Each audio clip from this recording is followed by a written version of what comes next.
Decision, decisions. It's estimated that we human beings make around 35,000 decisions every day. It's a lot of decisions, assuming that you're hopefully, and I really hope that you are, getting around 8 hours of sleep. That leaves about 16 hours for us to make all of those decisions. So clearly, we are not consciously or actively making those decisions. A lot of them are just made subconsciously by our unconscious mind, which is a good thing or a bad thing. And when you're making a lot of bad decisions, you should probably take a step back and try to evaluate what's wrong with my brain that I'm making all of these bad decisions. But odds are your decision making process kind of a mixed bag. Sometimes we make really fast decisions that we're not happy with. Sometimes we make really good decisions. And fundamentally, I want today to help you make some better decisions, more thoughtful decisions, and specifically when it comes to how we're allocating or spending our money, because that's obviously a really important thing.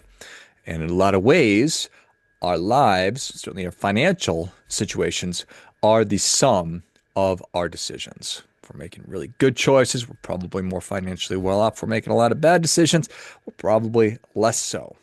So, fundamentally, the buck stops here. When it comes to here, that is with you. And you're probably familiar with that phrase, the buck stops here. Very famously on President Truman's desk. That's what he had. He had a little placard that said, the buck stops here.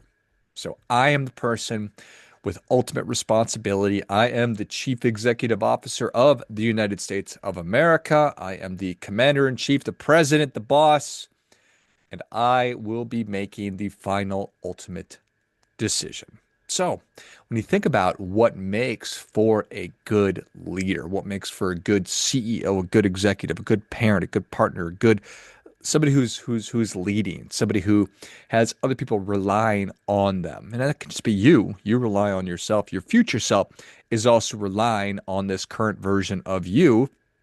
Your ability to, first and foremost, just make decisions is critical, because if you're somebody who can't make decisions, if you anguish and sort of wring your hands over every little choice, again, you're going to be doing a lot of hand wringing, a lot of agonizing, because we make a lot of choices. So we have to be decisive. But simply making quick decisions doesn't mean that you are a good decision maker. You're just good at making decisions. So how do we become a good decision maker? And that's the key right there. What makes for a good executive, what makes for a good you is your ability to make good decisions, and to make good decisions pretty consistently. It's not all about being perfect all the time. I am not a monk. I've not taken a vow of poverty, so I happily will make bad decisions. I will happily make poor dietary choices, poor lifestyle decisions. But on the whole, I endeavor to make pretty good decisions. And that's what it's all about. So, yes, I need to be decisive, but I need to improve my decision making ability, my decision making process. And it's a skill like any other. I don't think that President Truman, when Harry S. Truman was a young man or a boy, he probably did the same dumb stuff that most of us do. It's just that over time, through experience, through training, through learning, we become better decision makers. So I think that the first step in making a good decision was you have to really clarify, what is it that I'm making a decision about? Then from there, we just need to make sure we have all the relevant, important information. Do I have all the facts? Do I have I considered all the variables for what will make for a good decision? And then what are the different options? I can do this, I can do that. Do I have 100 different choices? It's just come down to chocolate or vanilla. Then it's the consequences. If I choose A over B, what is most likely to happen? What is the most probable outcome from this situation? And then it's, what's the right call based on everything that I know? Here we go. Let's pull the trigger. Let's make the decision. Let's make the choice. So that's pretty obvious. I think you probably already knew that, but it always, like so many things in life, it's prudent to, and we need to be reminded more than we need to be instructed. So you probably already knew that, but it's good to go through a quick refresher. So what I'd like you to do now, simply to visualize a target. So you think about the store Target and their logo. It's perfect for this example. Or you could think about a dartboard or any kind of a target that you are throwing things, shooting at. What are you trying to do? You are trying to hit the bullseye. And the bullseye is the circle that is the smallest right in the center of the target. It is the hardest to hit. And because it is the hardest to hit, it is of the highest value. Hitting the bullseye is how you win the game ultimately when it comes to a game of darts, or if you're target shooting, you are trying to hit the center of the target. You're trying to hit the bullseye. And again, we already know that as well. But in the context of this, we're going to go the opposite way. Because when it comes to you making good financial decisions, the bullseye should be the easiest one to hit because the bullseye is the highest value. It is the most important. And when it comes to what the most important thing for your financial life is, these are the things that matter the most. So we have to know what matters the most. What are the highest value things to you, for you, your life, for your family, for everything that you have going on? That's the center of the bullseye. That is the most obvious, the most important stuff. But just because we can sit here and say, oh, yeah, of course I know what the most important things are. Of course I know what the most obvious things are. That's not obvious. And that's also not, it's just not true. Because I know, and I speak from personal experience, that I went through decades of my life without really making decisions on this is the number one thing, this is number two, these are the top 10. You sort of get the idea. I think we all have passing ideas, and I have pretty good ideas on these are the things that are most important.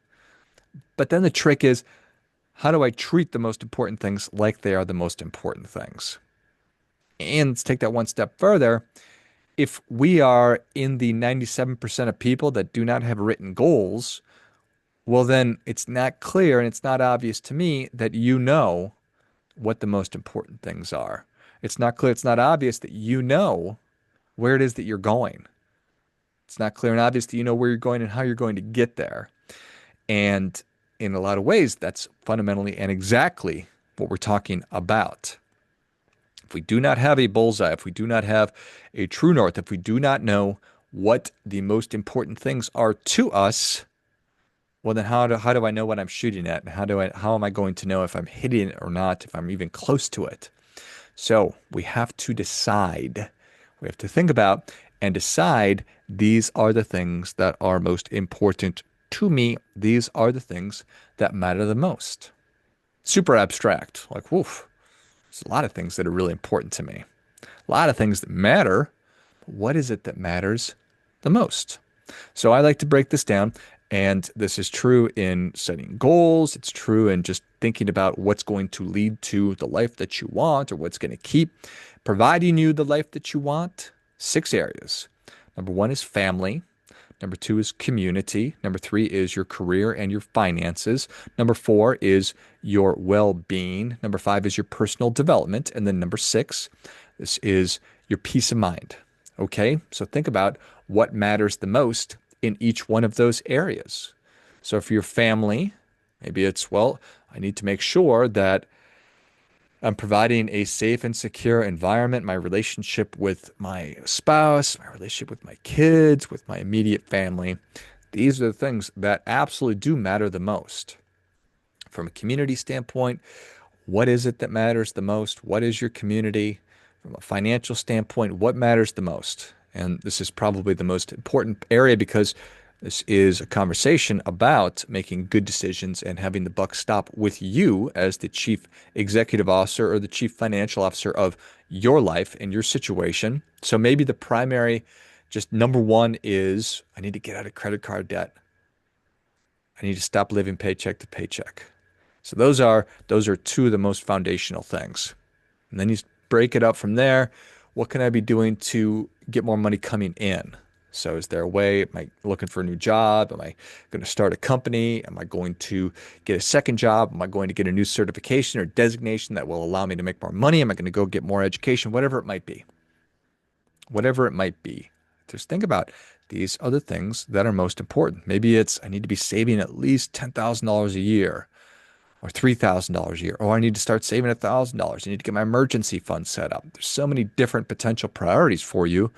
It's just important that you make those decisions, and that's going to be the bullseye. So you can have within the bullseye the 6 different areas, whatever. I'm not saying you just have to have one thing. You can certainly have one thing, but you get the idea. We just have to make decisions on these are the things that matter the most. And I think the visual of that bullseye are the really important things. With the idea being that I am either going to say yes or to say no, but I'm going to circle back on that in just a minute. So once I know what is the most important thing, the things that matter the most to myself and my family for my situation, then it's a function of allocating my most valuable resources based on what is most important to me. So our most valuable resources are time, attention, energy, and money. And they're valuable because they're finite.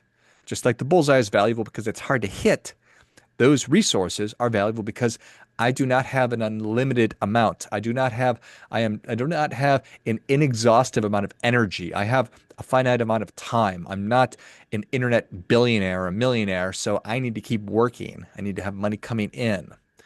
And certainly from time, attention, energy, and money, my attention, I just don't have a lot of that. And people are trying to extract these things from me. So we're always at this tug of war between my own desires, because yeah, I want to be efficient, but I can't be efficient 100% of the time. And gosh, sometimes I just want to splurge and go drink some beer and eat some pizza. It's not ideal for my physical health. It's not ideal for my boyish good looks or my boyish physique that at one point I had. Anyway, you get the idea. So, what matters most? Let's allocate our most valuable resources based on or in service of what matters the most. And then I think we can really boil down the activities that I'm going to be doing, that I'm going to engage in. And then that's going to help me to decide what I'm not going to engage in.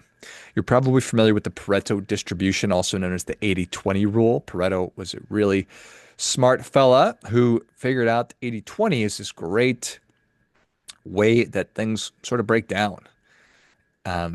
And fundamentally, you're going to get 80% of the results by 20% of your activities. And from a distribution standpoint, 20% of the people are going to control 80% of the wealth. It's a fascinating distribution. But another thing that Pareto talked about was we have to really understand what the meaningful few activities or choices are in our lives. And we need to honor those meaningful few things that are going to get me what I want versus the trivial many. Think about how you can allocate, and let's talk about attention. There are so many different things and so many different pulls and draws and pokes and prods that are attempting to get my attention these days. It's wild.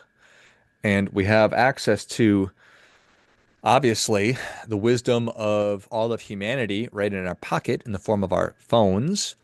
And maybe you're watching this or listening to it on your computer. We've obviously got televisions and streaming services and podcasts and YouTube, and you get the idea. And social media, there's so many different things that I can give my attention to, and so many different parties and people and algorithms and bots that are trying to extract that attention from me.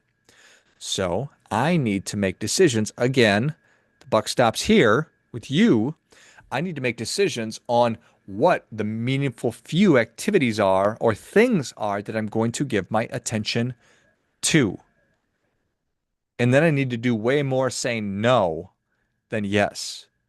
I need to say no 80% of the time and yes probably 20%, probably way smaller, way less than that. But you get the idea. So these are the things that I'm going to give my attention to, and these are the things that I'm not going to give my attention to. And in a lot of ways, it's easier to think and create bright lines around this is a bright line rule around something I'm not going to do anymore. So if we're talking about our physical fitness, a a no could be I'm not going to go through a drive-through. I'm not going to consume food through from fast food. Just not going to do that anymore. Or it could be I am absolutely not going to, go on TikTok during the hours of 9 and 5. I'll go on social media, I'll go on TikTok during these times. So you get the idea. Meaningful few, trivial many. If we can master this, if I could figure out these are the things that I'm going to spend money on and everything else I'm just not going to, with very, very limited exceptions, I think that that's a recipe for really a lot of success. Does that make sense? Obvious? Maybe not. Different way to think about it. So again, what I want you to do is to think about the bullseye. Visualize that bullseye. And that bullseye, those are the things that matter the most. Those are the things that are the most important to you. Then think about what is also inside that bullseye. Activities, things to spend money on, things to eat, things to not eat. Well, there's things to eat. And then those are the things we're going to say yes to. So something comes across your desk, Mr. and Mrs. President. How do you know? How do you know if you're going to say yes to it or no? Well, is it within the bullseye? Yes. Well, then maybe I'll say yes to it. Is it outside the bullseye? Well, that's a hard no, fella. Thanks for coming by. See yourself out. No, thank you. No, thank you. No, thank you. Let's practice saying that. No, thank you. No, thank you. My baby says that. She's 2. It's hilarious. Cutest thing in the world. No, thank you. She's figured it out. Oftentimes, what she says no to is the most important thing for her, like eating. But you get the idea if you've ever interacted with children. So that's what I want you to visualize, that bullseye. Think about it from the 6 different areas of your life. And specifically for our conversation today, what will you spend money on? What will you invest in? And what will you not? I'm just not going to spend money on this stuff anymore. This is not something I'm going to be investing in. I'm not going to allocate my financial resources to these things. I will allocate them to these things. And then the trick is keeping the main thing the main thing. We don't want to stray. We don't want to go too far off course. We don't want to get too distracted. That being said, this is not a game of perfect. I'm not advocating, nor do I want you to try to be 100% perfect all the time with this stuff. But going back to the 80-20, if we can get this right 80% of the time, and give ourselves some wiggle room, some room to fudge about 20% of the time, I think we're still going to be really successful. But if you start going less than that, if you start going, 50-50, 50% of the time I make good decisions, 50% of the time I make bad decisions, I just don't think that you're going to end up where you want to go. So endeavor to make good decisions 80% of the time. Try to get 90, but give yourself a little bit of grace. The weekends or whatever to go off plan, to miss the target. I just don't want you to be missing the target by 10 feet. Just maybe an inch. Targets really aren't that big if you ever played darts. So, buck stops with you. Don't try to be perfect, but want to make good decisions. You want to be a good decision maker. And again, good decision makers understand the most important thing. They evaluate all the different available information, and then you decide and you move forward with your decision. Friendly reminder, there's never going to be anybody more interested in your financial success than you are. So brothers and sisters, act accordingly.